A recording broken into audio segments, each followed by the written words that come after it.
Du blé pour enseigner, le message est clair, le constat aussi.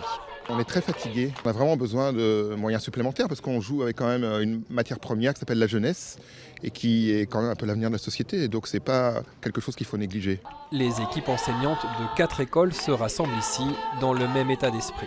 C'est soit on lutte, soit on arrête. Les gens, même en étant épuisés, ils se disent en fait là c'est notre combat, c'est pour nous, pour les élèves. Et en fait c'est vraiment, j'ai un message aux parents, c'est pour vos enfants qu'on fait ça, quoi. Et donc ici on n'a plus le choix, on doit lutter pour que ça s'améliore. Parmi les manifestants, des jeunes profs. Jérémy Causin enseigne l'histoire géo depuis 3 ans seulement. J'adore ce métier, mais alors ce qui est vraiment super dur, c'est quand on a une imprimante par exemple qui fonctionne une fois sur 3 jours, pas de papier, le wifi qui est pété 3 jours sur 5, et ça, moi ça peut me rendre nerveux et me faire un peu péter les câbles, et ça me rend triste, parce que ça pâtit en fait sur notre morale, sur mon moral et sur les conditions de travail en classe.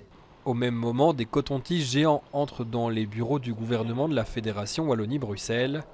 Il est un peu grand, mais enfin voilà, c'est quand même un coton-tige. Et les oreilles sont difficiles à déboucher, donc il faut un grand coton-tige. Pour les représentants syndicaux, il est temps que la ministre de l'Éducation se lave les oreilles pour entendre leurs 4 revendications. Il y a une revendication qui concerne la taille des classes, qui est encore trop importante. Il y a une revendication sur la surcharge administrative induite par les plans de pilotage.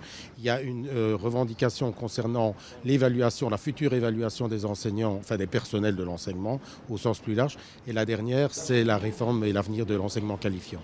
La réunion a duré plus d'1 heure et semble s'être bien déroulée. Si rien n'est fait, les syndicats promettent de nouvelles actions à répétition dès le mois de janvier.